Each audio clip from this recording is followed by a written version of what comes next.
A biblical perspective on life, culture and current events. This is 2020 on Vision.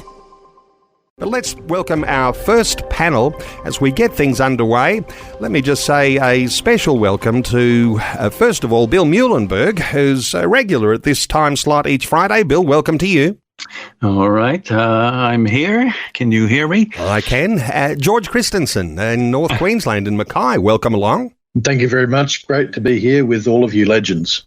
And Lyle Shelton, who's the leader of Family First Party in Australia and lead Senate candidate for New South Wales. Lyle, welcome to you. Thanks so much, Neil. I'm coming to you live from Bankstown in Western Sydney. Wonderful stuff. Let me start with Bill Muehlenberg, because as a team and interested in Christian commentary today, and what's different about that than any old commentary you might hear anywhere, I want to come to Bill Muehlenberg, who's a regular in this time slot. Bill, spiritual considerations. Is this something that has a deep spiritual connection for listeners to our conversation today that might be contemplating tomorrow's election? Yeah, well, it does, and it should. Every election is essentially spiritual. Everything we do as believers in this world has a spiritual edge.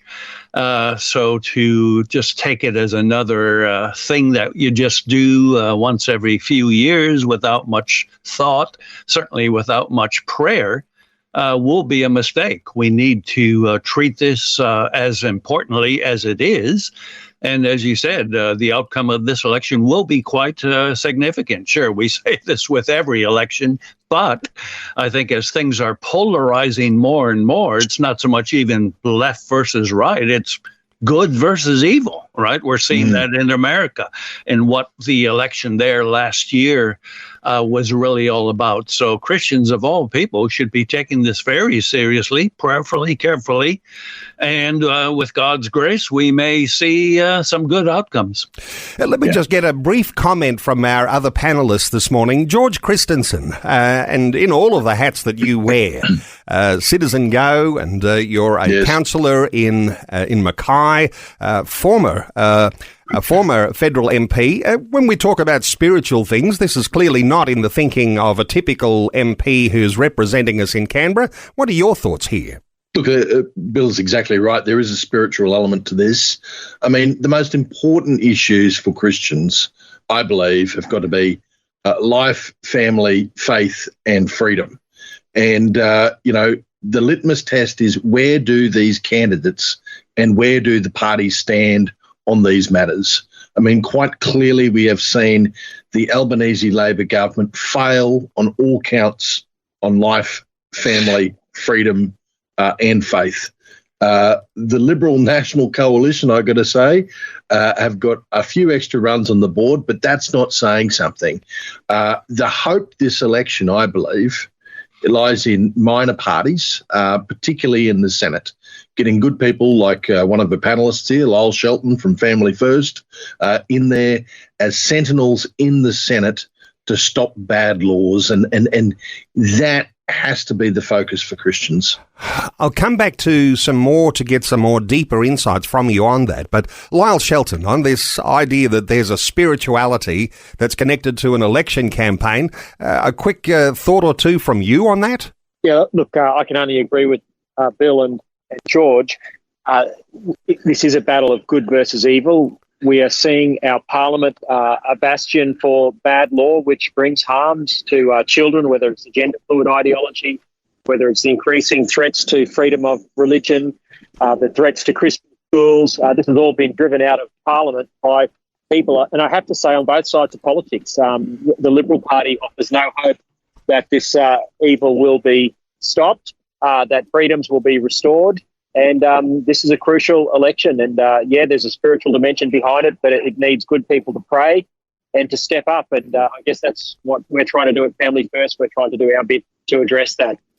Let me come back to George Christensen here, and I think that members of the panel will agree that when we're talking about Christian commentary, we've got an allegiance to God, the kingdom of God, a sort of dual citizenship, and so some partisan alignments not quite as heavily important because we think about things a little differently. George Christensen, I was quite surprised when I got a note from you saying this election will mark the third time you've voted against the Liberal National Coalition, and given that you were an MP for 3 terms, I was quite surprised by that. Take us into what your thoughts are around who you think deserves to be placed on a Senate ballot. Now, it's a Senate you're talking about here. Give us your insight. Well, let me be clear first of all. I want to say that in the House of Representatives, my vote will be, all the parties that, honour life, family, freedom, faith, and then it will be for the Liberals and then Labor. And that is important because the Albanese Labor government has done its darndest to attack those fundamentals: life, faith, family, freedom. Now, as for the Senate is not where the government is formed. So the Senate, we can have a little bit more freedom in discerning who is on the ticket and who is off the ticket. And for me, unless the Liberal or National candidates who are coming forth have either spoken up or have some track record of standing up for those fundamentals, then don't put them on there. There are some that have. I mean, in South Australia, Senator Alex Antic would be at the top of the ticket for me, to be quite honest. So, there's outliers, but they are outliers. The vast majority of these people, have just sat back and let things ride. And we don't need that. We need sentinels in the Senate. We need, and I've got to tell you, Citizen Go, you mentioned it. We put out a survey or a questionnaire to all parties. We had only 5 that responded. And of those 5, either got 12 out of 12 or 11 out of 12 in terms of the values that we hold dear. I won't go into the full list of questions, but the parties that responded, that bothered to actually respond to Australian voters, were Family First, they were the Trumpet of Patriots, so One Nation, Jared Rennick People First, and the Libertarians. There you go. And they are the parties that I would be putting down in the Senate as the ones who deserve your vote and deserve your preferences. We might come back around to that. Lyle Shelton, as the leader of the revived Family First Party, and you've been through a number of state elections now, there are good support that's been growing for Family First. I know listeners will be interested into whether you think you have a chance of actually winning a seat in the Senate, but give us your thoughts here, because while we talk about social issues so often, oftentimes some people might criticise Christians and say we don't talk about the economy issues enough. You've also had a focus on some of those. I wonder if you've got any thoughts here around where the parties sit, because Family First insight here may be very clear, maybe clarifying for a lot of listeners. No, thanks, Neil. Look, obviously, we're doing Family First because we believe there's a vacuum in the political spectrum, that the issues of family, faith, life and freedom that George mentions, these are flagship issues for us, as well as an economic message around particularly the energy crisis and getting away from net zero in Paris and housing affordability. So we are running a very strong social and economic agenda because families need a strong economy so that young people can marry and have children. At the moment, the economy works against that, and the social issues that we've been talking about work against that as well. But look, obviously I'm wearing a Family First hat, and there's a reason for that, and that's because whilst there are some other good minor parties, there's a reason why I didn't join One Nation, why I don't join the Libertarians, in spite of the fact that there are some good individuals like Malcolm Roberts in Queensland. George has mentioned Alex Antic in South Australia. I'd add Matt Canavan to that list, people who do stand up for these values. But they are in parties that don't align with these values fully, despite there being some individuals. And I do believe we need a political movement, a partisan political movement that is unequivocally pro-life from conception to natural death. Things like One Nation and the Libertarians support euthanasia. Many of their people support abortion, and they have a strong libertarian streak, which is not a Christian idea of freedom. Christian idea of freedom is freedom not to do what I like, what I want, but freedom to do what I ought to do in relation to my fellow citizens. So we are, in a rebuild of Family First. Have we got a chance of getting elected? We've got an outside chance, particularly in Victoria for Bernie Finn. But we didn't get in this mess overnight, and it's going to take time to get out of the mess. And we need a political movement that is clear, that is, as a party, all of our candidates pro-life, pro-family, pro-marriage, not for decriminalising drugs, not for other crazy libertarian ideas that exist in some of these other minor parties that many people have been attracted to because of the vacuum in politics. So I know that's a little bit of a partisan push, Neil, but I just think it's important that listeners understand why we have created an alternative political movement. It's not because we want more fracturing. It's because we believe we need to build something that does stand on the truth, that is uncompromising as a party and as a movement. Bill Muehlenberg, we talk often about values and culture and the things that are changing Australia from within. You're a part of the research team for the Christian Values Checklist, the Australian Christian Values Checklist. That one christianvalues.org.au. There's a rating that you've been able to give on a one-page document, which is not a lot of depth, but it's got some research behind it. Give us your insights into the values that you see are being represented by major parties and the minor parties that we're talking about here too. Have you got an overview for us?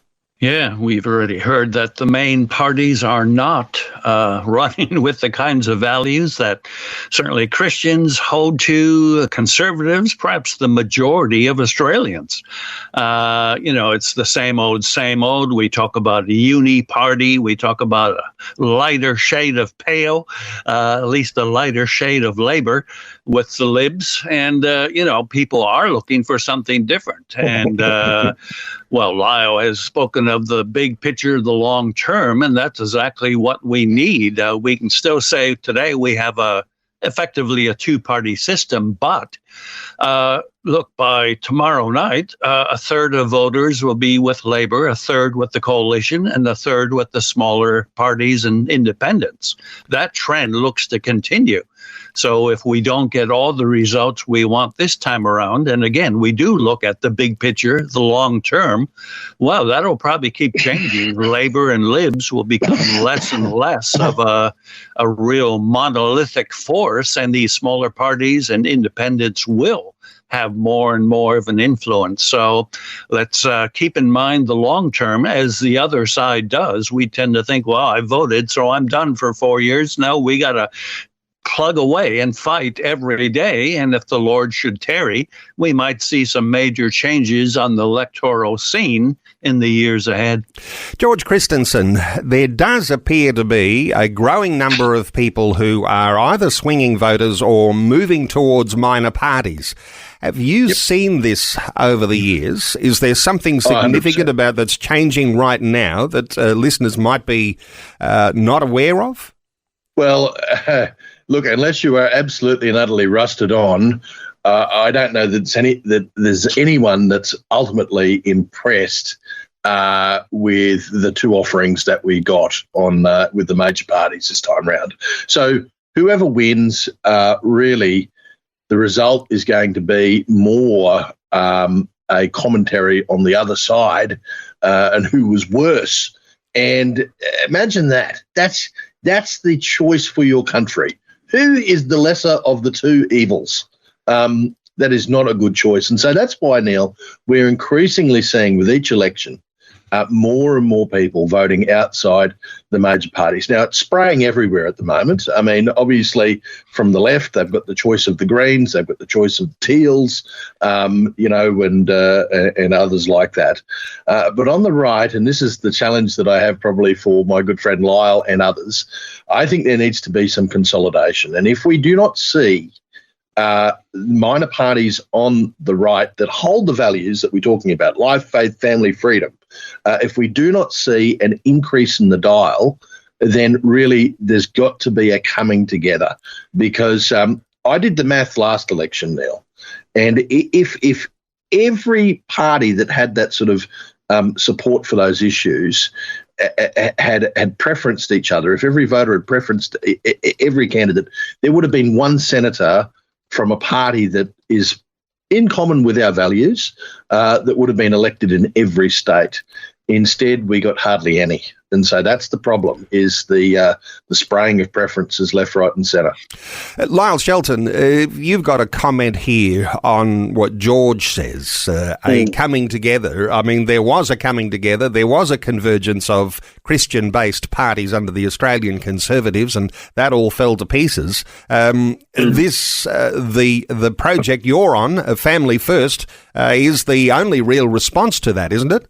Look, I believe so, Neil. I hear what George is saying. We grapple with this. Family First is not against the idea of a coming together of some sort. Obviously, we want to maintain a clarity around the pro-life issues. If you can't have a political party and movement that stands up for the most vulnerable, then we are not worthy of being a civil society. And sadly, these other minor parties, which are perceived to be values aligned and in many ways are not pro-life. And, Pauline Hanson supports euthanasia, has voted for it in the Senate, and I believe supports abortion, at least to some level. She's got shining lights in her party who are opposed to abortion, like Malcolm Roberts, who's an absolute warrior. But you need a political party and a political movement that's clear on the most, if we don't start with supporting the unborn, and human rights for the unborn and support for mothers, then our political movement's on shaky foundation. So that's why we have to do a separate political party. Now, can we collaborate and cooperate where there's commonality on values like particularly religious freedom and libertarians, One Nation are good on the transgender issue. The economics, many of the economic issues, there's commonality, the anti-net zero. So, yes, we've got to find a way for there to be preference discipline. I've always said if someone could get Pauline Hanson and Clive Palmer in a room together, well, we'll come. But, there's obstacles in terms of big egos, which then get in the way of cooperation and collaboration. So, yes, it's a mess. It's disappointing.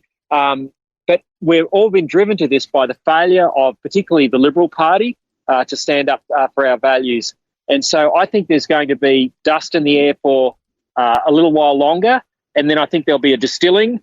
But we're determined at Family First to continue showing leadership where we can, and to try and provide a beacon for people to rally around in a new political movement that will help bring Australia back to the sensible mainstream centre of these fundamental values. Life, culture and current events from a biblical perspective. 2020 on Vision. Our talkback line not open today. We've got a lot of guests who are lined up on a special edition of 2020, our preview to tomorrow's federal election. And we've lined up what I believe is the best Christian commentary team on what's going on for the federal election.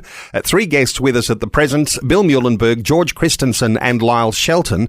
Let me ask you, gentlemen, and I'll start with you here, Bill Muehlenberg. Albo has been to church for Easter, and he's had things to say, of course, with the passing of the Pope. What are your impressions of Albo's newfound faith alignment? Yeah, it is pretty new. Remember, he was the guy who refused to even swear in on the Bible, right? So I think we can take this with a grain of salt. It's, to show it's, hoping to get a few more voters on the way. But I think the electorate is smart enough to see through all this. They can see a fake a mile away. And when you've lived your whole life as a pretty a-religious, if not anti-religious fellow, to all of a sudden discover religion just a few days before an election doesn't quite ring true. So nice try, Albo, but I'm afraid it's not going to impress most voters. George Christensen, did you ever turn up at a mosque or with the Hindus? In some sense, when you're a politician, you're leading for everyone in a religious community. Is this something that is unusual for leaders like Albo to be attending church at this time? Look, politicians do get invited to various things. I got invited to a mosque. It was something on my bucket list. I gave a speech at a at a mosque event, and in that speech I did say that I think we should ban the burqa. So there you go. I wasn't holding back even there. Look, the displays of public piety from someone who refused to be sworn in on the Bible does say something. But look, I'm not going to cast judgment on what's inside Anthony Albanese's heart when he's there in the pews. Only God can do that, but voters can also cast their judgment at the election. Lyle Shelton, do you have some insight here on our leaders? And, I'm not sure what Peter Dutton's been doing so far as church goes. I don't think either of them have given any time to religious bodies, or certainly they haven't appeared on this program. But what are your thoughts about Albo's fresh burst of enthusiasm for attending church? Well, I think, as the other two panellists have said, we should take it with a grain of salt.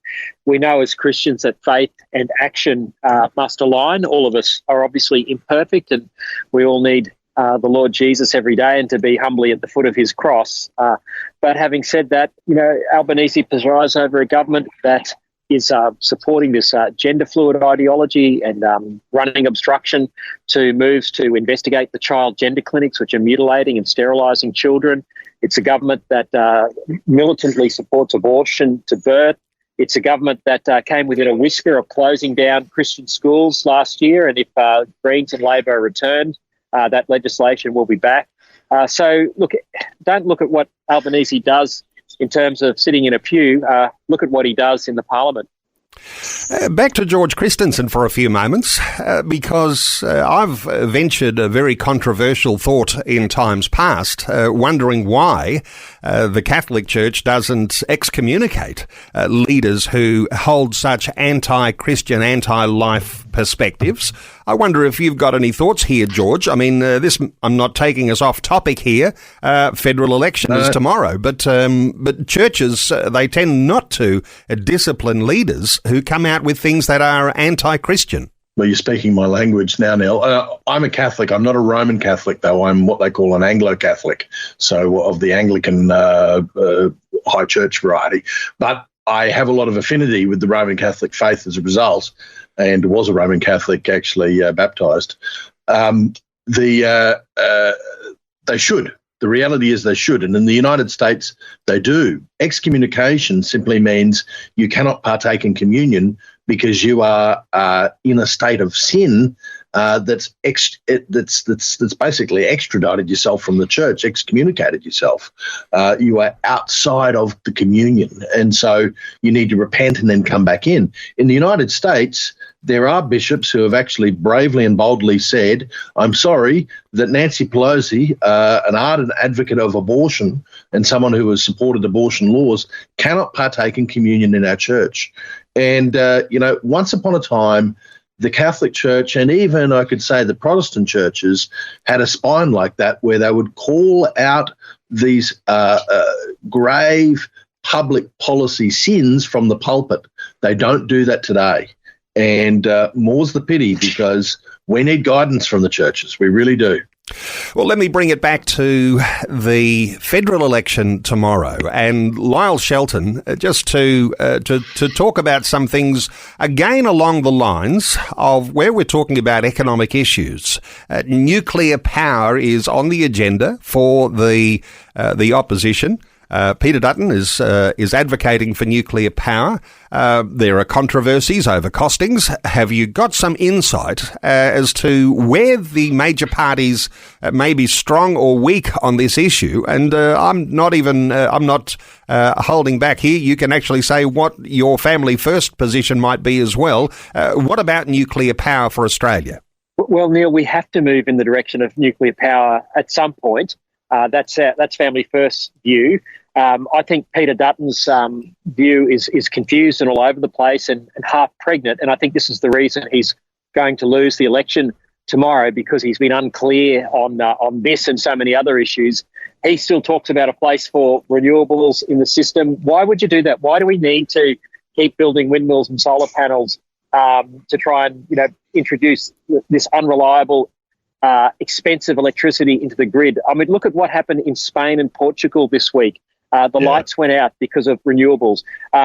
If Peter Dutton had said, okay, well, we if we need to go to an emissions-free technology, let's have a coal to gas to nuclear transition over time. At least that way we could keep the lights on and keep power prices low. The cost of living crisis is a direct result of what the Liberals and the Nationals did in putting Scott Morrison on the plane to Glasgow to sign us up to net zero. And Peter Dutton has doubled down on that, saying he's going to stay in the Paris Accord so that we all pay a Paris premium on our electricity. This is madness. It's a self-inflicted wound, and it's hurting families, and it's hurting young people who are trying to found and form families because they're looking at the economics before they get married, if they do get married. And this is a crisis for our nation. It's a crisis of leadership, and it's hurting us economically for no good reason. We should be an energy superpower. We should go back to where we were, where we had the cheapest electricity in the OECD. And I just am so disgusted with our politicians from both sides who have led us down this path without doing any proper engineering or economic analysis into the costs. They've just gone with ideology and this climate alarmism, and it's been the most irresponsible, reckless economic thing that's ever been done to our country. With this religion, actually, Lyle, with this religion, it is a religion, this climate cult. And it is like they're almost the pagan type of Gaia worship. And there is a place for proper protection of creation, of God's natural creation. But when you are putting that above humankind, and you're of the view that humans are parasites that need to be removed, which some of these environmentalist zealots go to that extreme, then you're in a very, very dark place indeed. Our major parties appear to be listening very carefully to those environmental zealots. What does it mean for the future of our economy? I'll stay with you here, George Christensen. From what I understand, industry and the future demands for even AI, significant increases in baseload power and even precise delivery levels necessary. From what I understand, we can't actually deliver the future without the nuclear option. What are your perspectives here? So on a base level, this probably isn't a first-order issue for Christians, but as Australians, it is a first-order issue, I would say. And the fact is that we look around to other countries right near us, our trading partners and our competitors, and they're either building coal-fired power at rapid rates, new coal-fired generation, or they're going down the nuclear path. And it's already been said, for those countries that have decided to embrace, as Australia is doing right now, solar and wind, well, we just saw the outcome of that the other day in Spain, in Portugal, and in parts of France. And indeed, as the climate commentator Michael Shellenberger has actually said, that we come very close to the wind in having the whole of the Western European continental shelf without power. Can you imagine? Can you imagine? And that possibly is the future for Australia if we keep on going down this path of just wind and solar. It's not making us wealthy. It's making us poor, in fact. It's raising power prices, and it's actually costing us our industrial capacity here in Australia, and that costs jobs ultimately. So something does need to be done, but at the moment, again, we've got a uni-party sort of fixated view, which this climate cult is something that we need to, sacrifice Australian jobs and, quite frankly, sacrifice Australian householders through their electricity bills on the altar of this Gaia worship, and it just needs to stop. It needs to end, and there needs to be a common sense approach to energy and energy production in Australia. Bill Muehlenberg, let's move to the consequences of what's coming for the election. I'll start with you first, because if we are headed, as the opinion polls seem to suggest, to a Labor-Greens power-sharing arrangement, or it might be Labor-Greens-Teals, I wonder if you've got any thoughts here on the outcome for tomorrow. Are all the polls completely wrong? We've seen this before too, but what are your thoughts on the consequences of the likely outcomes for tomorrow? Yeah, well, polls can be wrong. We know that. Think of Miracle Man Morrison not too long ago when he got in. Look, polls are getting better in kind of the big picture, trends and so on, but in predicting particular electorates, how individual seats might come out. Look, there's probably 10, 12 seats that'll determine this election. A lot of that's based on preference flows. And in many cases, your guess is as good as mine as to how those will finish up. So I guess we better wait before making any predictions and see what happens. But yeah, I see a Labor, Green, Teal triad of evil, if we can put it that way, certainly not just on energy issues, the moral issues, the cultural issues, things that Christians should be concerned about. I see, if they get back in, a real turn away from many of the things that you and I should be very much concerned about. I mean, even Paul talked about pray for those kings and others in power so you can live a quiet and peaceful life. Well, guess what? Part of that would include, for the believer, the ability to share your faith, the ability to pray for somebody in your own home who's struggling with, say, same-sex attraction. All that we know is being warred against by Labor and the Greens, and if they get back in, it'll get worse. And so, the very fact that we should pray for those in authority over us means we should pray for, well, as George said, it's kind of the lesser of two evils, but in a fallen world, sometimes that's all we have to go on right now. So I'd rather have a party that's a bit less bad, at least for now, than a party that's going to be much worse. So bear that in mind as you go to the polling station if you haven't already voted. Lyle, Shelton, let me ask you about consequences of the election tomorrow, but perhaps to fine-tune how you might respond around what a Senate crossbench might look like with a result tomorrow. And if it's a Labor, Greens, Teals power-sharing arrangement, does that mean the Senate crossbench becomes all the more important? What's your perspective? Yeah, look, I'm going to have to play the role of Jeremiah here, Neil. I think the consequences for our nation, regardless of who wins, are dire. I think Albanese with the Greens will win. So I think that's catastrophic. But even if the Liberals did pull off a Scott Morrison-type miracle, the Morrison miracle was certainly no miracle for Australia. He just continued to govern in the same Green-left way. And that'll be the same if Peter Dutton gets in. Even if the Liberals improve their position, it will be on the back of winning seats like Gilmore, with a guy like Andrew Constance, who is anti every Christian value that we've been talking about on this program. He's for the climate cult. The same if they pick up a seat like the seat of Brisbane, where Trevor Evans is running. He was on Breakfast TV yesterday saying that, when he was last in Parliament, same-sex marriage was his greatest achievement. This is a Liberal. If the Liberals get back in, or if they improve their position, it will be because people like Tim Wilson in Goldstein, Trevor Evans, Andrew Constance, and they'll be hailed as heroes of the Liberal Party, which will make it even harder for the Alex Antixes and the Matt Canavans, who are already just ignored anyway. So I don't see any hope for an improvement in the mainstream parties, certainly not Labor and the Greens, certainly not the Liberal Party, even if they do improve their position. The Senate crossbench, well, look, if the dream happened and people like myself and Bernie Finn and even some of the good One Nation people on the crossbench, that would be amazing. Whether we would have the numbers to outvote the Teal-type independents, the David Pococks of this world, the Jackie Lambys, it's still, I just think the consequences are dire, whichever way things go, Neil, and we've got to steel ourselves for the long term. There's no quick fix to the mess that Australia is in. That's why, and sorry to, if this sounds self-promoting, but that's why we're doing the hard work to build a new political movement around family, faith, life and freedom.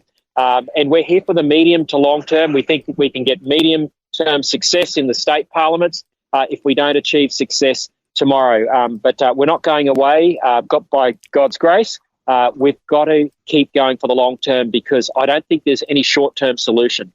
And George Christensen, a final word from you on consequences, and just noting, and I haven't got a lot of time to explore this with you, and you might have a quick thought or two, but the Canadian election, Pierre Poilievre was supposed to be a Canadian big hope there against the socialists who were in power. Are we headed the same way? What are your thoughts for the consequences of tomorrow's election?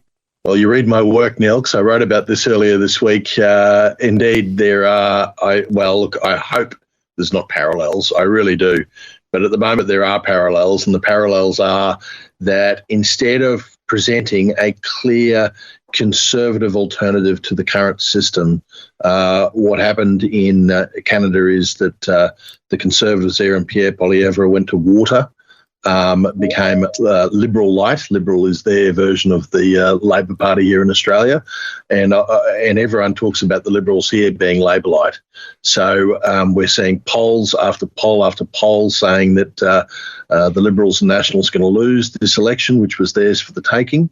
And sadly, Pierre Poilievre even lost his local seat, and there are polls out at the moment saying that the seat of Dixon is in danger. I hope not.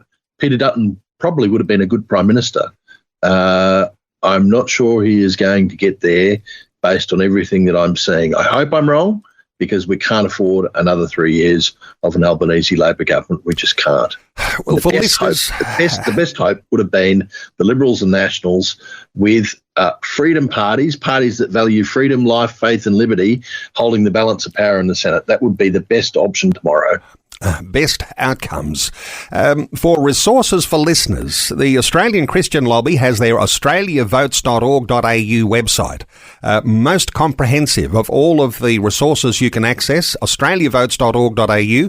You can check the Christian Values checklist at christianvalues.org.au, a one-page, green ticks, red crosses representation of the parties standing tomorrow. Cherish Life, the pro-life organisation, they have on their website where do they stand, naming politicians on life issues. And there is the Family Voice Australia website, the Vote Wisely checklist. You could check that at familyvoice.org.au. To our three guests who've been with us this time, Bill Muehlenberg, George Christensen, Lyle Shelton, I want to thank you so much for taking some time to share your insights with listeners today on 2020. Thanks so much, Bill. Thank you. Thank you to you, George. Thank you very much, Neil. And thank you to you, Lyle. Yeah, thanks, Neil. Thanks, Bill, George. God bless. Thanks for taking time to listen to this audio on demand from Vision Christian Media. To find out more about us, go to vision.org.au.